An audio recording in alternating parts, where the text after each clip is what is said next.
Danes izjemoma objavljam video en cel dan prej, zato ker mi je Sirocco poslal, da velja ekskluzivni 20% popust na njihove izdelke, in sicer 19. in 20. januarja.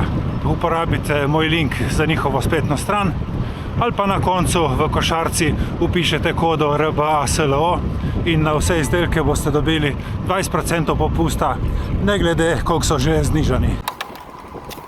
Živijo, en prav lep kolesarski pozdrav.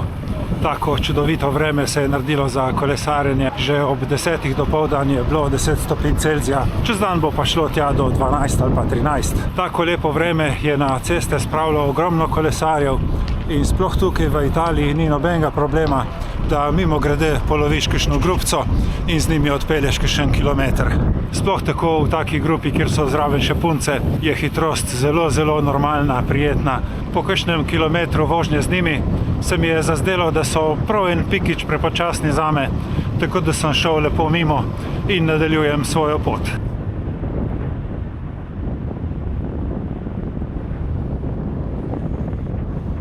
Tudi danes uporabljam tole navigacijo neke naključne proge, ki mi jo je skreiral Garmin, in v prejšnjem videu sem dobil par vprašanj, kako se to naredi.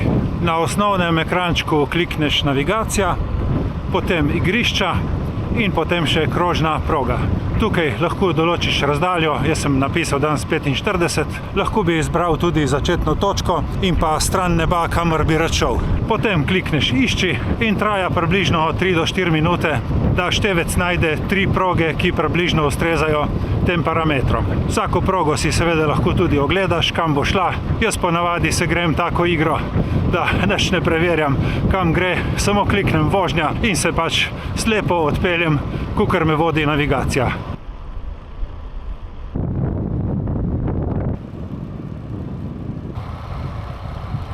Jaz imam števec Garmin Edge 830, ampak tudi na ostalih Garminih je precej podobno. Vem pa tudi, da imajo tudi druge znamke števcev tako funkcionalnost. Zagotovo jo ima Brighton, ker sem ga imel priliko tudi sam stestirati. Lega fazana, ne vem, če se bo kaj videlo na tej kameri. Jaz se zdaj vozim po tej načrtovani progi. Ne vem točno, kam bo šla, vem pa, da ne bo dosti več kot 45 km. Če mi bo super lepo, jo bom pa še za par kilometrov podaljšal. Eno vprašanje pri prejšnjem videu je bilo tudi, kako je pri prehajanju meje z Italijo. Nobenega problema, vsaj ne za kolesarje, kljub temu, da večino časa na mejah stojijo policaji ali pa karabinjeri, enostavno kolesarjev niti ne ustavljajo in pregledujejo. Jaz imam vseeno zmeraj s sabo osebno izkaznico, odzadaj v ovitku telefona, kjer je zraven tudi en kolesarski 20-tak za vsak slučaj. Ampak, kakor smo lahko videli danes, tale policaj na meji mi je samo pomahal, da grem naprej. Proga me zdaj vodi čez območje, ki se mu reče Preval. To je tukaj na južnem obronku Goriških brd. Odzadaj me je pa dohitela tista grupca, ki sem jo prej prehitel. Kakor sem se malo motil s kamero in snemanjem, mi je padla povprečna hitrost in so bili spet tik-tak za mano. In zdaj čez kakšen kilometer bom prišel do tega križišča, kjer bomo videli, ali me bo zapeljalo desno v brda ali pa bolj levo na te italijanske ravnine. Ja, kakor kaže navigacija, bom šel kar levo, bolj po ravnini.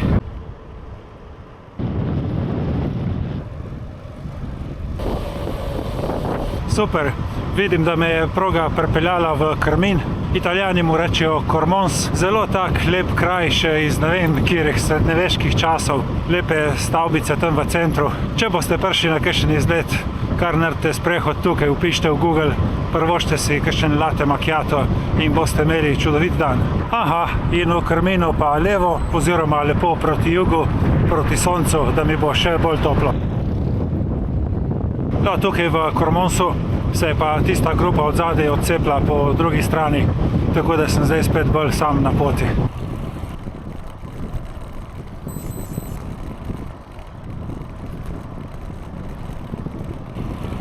Kakor vidim danes, mi je Garmin zbral kar take lepe stranske cestice tukaj po Italiji, tako da je prav čudovita vožnja. In tudi načeloma moram reči, da kar največkrat zbere take zelo prijetne kolesarske poti. Tako dol južno, tisto je že Kras. Tam levo se pa vidi vse do Nanosa. Prej tam v Krminu, ko sem se mogel na hitro ustaviti v tistem krožnem, sem se spomnil, da me je nekaj časa nazaj eden na YouTubeu vprašal, naj kaj povem o vožnji skozi krožišča. Tako je, jaz, če se le da, se krožiščem izogibam.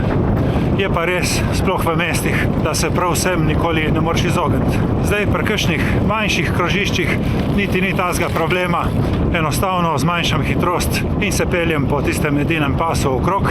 Problem so kakšna večja krožišča, kjer je promet hitrejši. Kakšna imajo tudi po 2 pasova. Jaz tako, ko snemam te videe sam, brez kakršnekoli ekipe, bi zelo težko posnel video o vožnji skozi krožišča. Bom probal narediti par utrinkov, tako da imam kamero na oprsju, pa bomo videli, kaj bo ratalo. Moja taktika za vožnjo skozi večpasovne rondoje je taka, da se držim na desni strani in če peljem mimo izvoza, pokažem z levo roko, kakor da bi zavijal levo. S tem dam avtom od zadaj vedeti, da še ne grem ven iz krožišča in da ne grejo v kakšno brezglavo in tesno prehitevanje. Ko pa pride na vrsto moj izvoz, takrat pa normalno z desno roko pokažem, da grem ven. Ta tehnika mogoče ni najbolj po predpisih, ki govorijo, da se moraš razvrstiti čim bolj v notranjost krožišča, ampak se mi zdi, da tako za kolesarje je še najbolj varna. Ampak ja, če se le da, se pa rondoju izognem. Zdaj sem prišel do Gradišča ob Soči, čeprav se je za ta kraj med Slovenci že kar prijelo ime Gradiška. Tudi Gradiška je eno tako lepo mestece, podobno kakor Krmin, za narediti kakšen sprehod, za spiti kavico na soncu. Lep trg in zelo, zelo velik park, ki ga je oblikoval naš arhitekt Max Fabiani. Na navigaciji vidim, da bomo šli čez center Gradiške, tako da vam bom jo lahko malo tudi pokazal.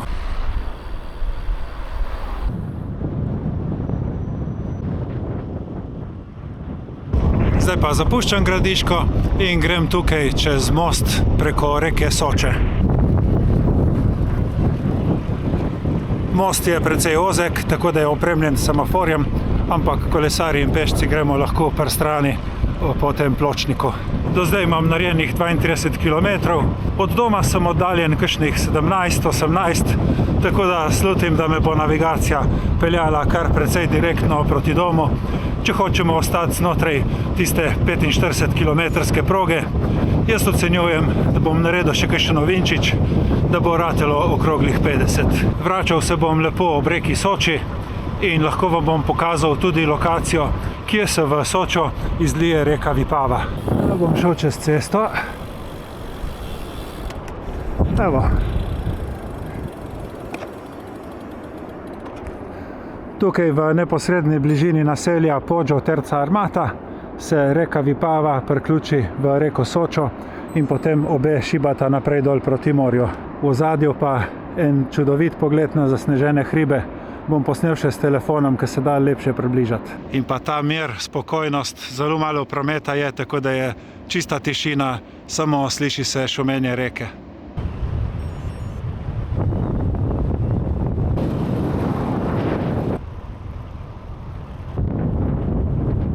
Tukaj malo naprej od Petovelj je manjši spomenik posvečen 3 karabinjerjem, ki so bili leta 1972 ubiti v terorističnem napadu, ko je tukaj eksplodiral avtobomba.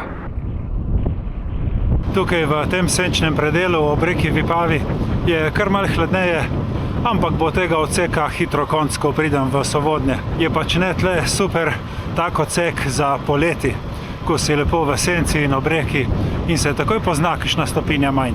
Evo, pa sem prišel na sonce. No sej, če želi kdo bolj natančno preučiti te moje proge, dol od spodaj v opisu videa bo tudi link do moje Strave. Kdor pa želi videti še kakšno dodatno fotko, me pa lahko sledi tudi na Instagramu. Tukaj v Sovodnjah boste težko naredili kakšen lep izlet, ker gre za en tak raztegnjen, podolgovat kraj s hišami na obeh straneh ob tej glavni cesti. Razen če pridete na pustno nedeljo. Takrat pa tukaj teče povorka, tu se zberejo in italijanski in slovenski vozovi, predstavljajo različne maske, to pa je paša za oči in je vredno priti pogledati. Sem že v Stari Gorici, na števcu imam 43 km in lih še enih 7 jih je do doma.